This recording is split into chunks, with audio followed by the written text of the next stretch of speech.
જય માતાજી બધા મિત્રોને, જય મા મેલડી ગીતા રાઠોડ યુટ્યુબ ચેનલમાં આપ બધાનું જ ભાવભર્યું હાર્દિક સ્વાગત કરું છું. હું ગીતા રાઠોડ મારા નવા વિડીયોમાં તમારું સ્વાગત કરું છું. આજનો આ વિડીયો હું દરેક વિડીયો ભક્તિના જ બનાવું છું. આજે પણ ભક્તિનો વિડીયો બનાવું છું, પણ મેં હવે નક્કી કર્યું છે કે ભક્તિના વિડીયો સાથે સાથે થોડાક મોટિવેશનના વિડીયો પણ બનાવીશ. જો તમને ગમે તો મને કહેજો કે હા ગીતાબેન, તમે બીજા સાથે પણ વિડીયો બનાવજો.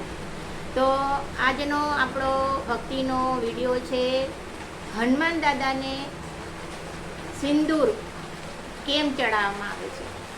તો બધા મિત્રો, બધા યુટ્યુબ ફેમિલી, બધાનું મારું સ્વાગત છે મારા નવા વિડીયોમાં. અને વિડીયો ગમે તો લાઈક, શેર અને સબસ્ક્રાઈબ જરૂર કરજો. જય હનુમાન દાદા. આપણે આજનો વિડીયો ચાલુ કરીએ. તો હનુમાન દાદાને સિંદૂર કેમ ચડાવવામાં આવે છે એની પાછળ પણ એક સરસ કથા છે. તમે બધા જાણતા હશો કે હનુમાન દાદા રામ ભગવાનના કેટલા મોટા ભગત હતા. અને કોઈ ભક્તિ જો કરી હોય ને તો હનુમાન દાદા પાસેથી શીખો. ખરેખર બહુ અદ્ભુત નાટો હતો ભગવાન શ્રી રામ જોડે.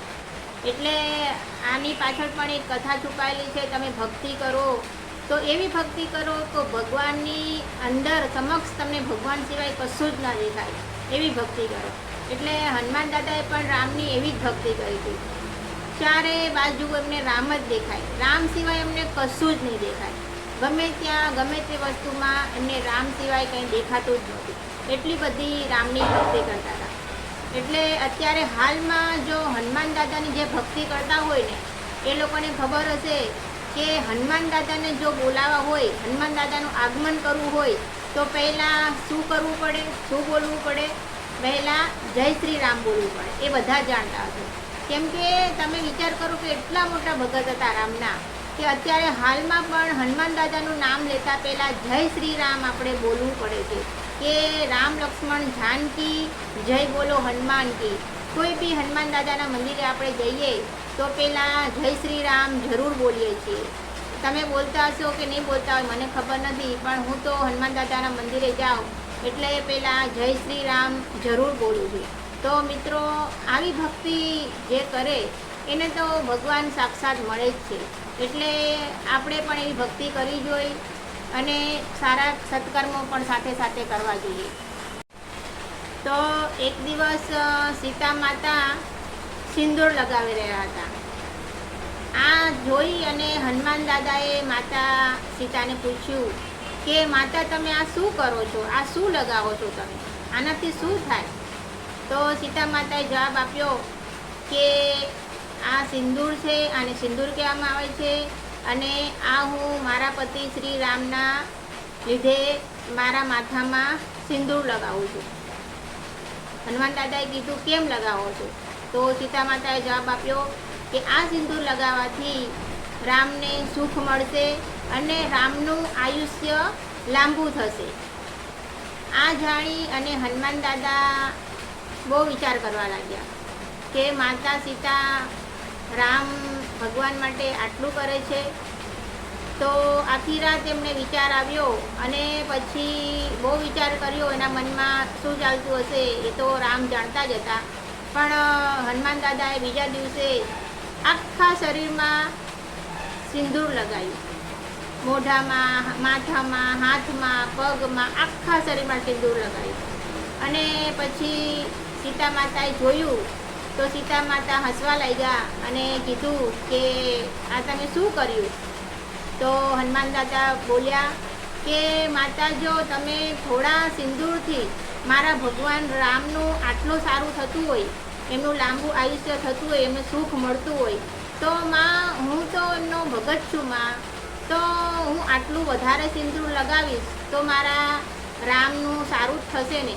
મારા રામના હિત માટે, મારા રામના લાંબા આયુષ્ય માટે માં મેં આ સિંદૂર લગાવ્યું છે માં. એટલે આમાં કંઈ ભૂલ થઈ હોય તો મને માફ કરજો. ત્યાં રામ પણ આવી પહોંચ્યા, રામે પણ જોયું અને બંને રામ અને સીતા હસવા લાગ્યા. પણ આ હનુમાન દાદાનો સાચો ભાવ હતો. પછી રામ અને સીતા માતાએ હનુમાન દાદાને વરદાન આપ્યું કે આજથી તને જે કોઈ સિંદૂર ચડાવશે એની હરેક મનોકામના પૂર્ણ થશે અને એના હરેક કાર્ય સિદ્ધ થશે. એટલે દર શનિવારે હનુમાન દાદાને તેલ અને સિંદૂર ચડાવવામાં આવે છે. આ તો બધા જાણે જ છે. એટલે હનુમાન દાદાને ભક્તિ આવી હતી કે એમની ભક્તિ જીતી ગઈ. આજ લોકો એમને દર શનિવારે સિંદૂર અને તેલ ચડાવે છે. જય શ્રી રામ, જય જય શ્રી રામ. સાચી ભક્તિ પ્રેમ, સમર્પણ અને નિસ્વાર્થ ભાવમાં છે. ભગવાનને દેખાડો નહીં પણ સાચો ભાવ જોઈએ છે. આ તો હું હરેક વિડીયોમાં કહું છું. એટલે તમને આ વિડીયો કેવો લાગ્યો એ કહેજો અને હનુમાન દાદાનું નાનું ભજન પણ લઈ લઉં છું. જય શ્રી રામ. બોલો શ્રી રામ ભગવાનની જય. બોલો શ્રી કષ્ટભંજન દેવની જય. હે ધન ધન અંજનીના છાયા રે ઓ રે હનુમાનજી. ધન ધન અંજનીના છાયા રે ઓ રે હનુમાનજી. હે રામજીને પૂજીએ રાખ્યા રે ઓ રે હનુમાનજી. હે દુનિયાની છોડી દીધી માયા રે ઓ રે હનુમાનજી. હે જમણા હાથમાં ગદા રે ધારી, જમણા હાથમાં ગદા રે ધારી. હે ડાબા હાથમાં પર્વત રે અંજનીના છાયા. હે ધન ધન અંજનીના છાયા રે ઓ રે હનુમાનજી. હે મોટા મોટા અસુરો તમે સહાર્યા, મોટા મોટા અસુરો તમે સહાર્યા. હે પગે પનોતી દબાવી રે અંજનીના છાયા. હે ધન ધન અંજનીના છાયા રે ઓ રે હનુમાનજી. હે મંગળવારે તમારી માનતાયું થાય છે, મંગળવારે તમારી માનતાયું થાય છે. હે શનિવારે તેલ ચડે રે અંજનીના છાયા. હે ધન ધન અંજનીના છાયા રે ઓ રે હનુમાનજી. હે રામજીના કામ તમે હેતેથી કર્યા, રામજીના કામ તમે હેતેથી કર્યા.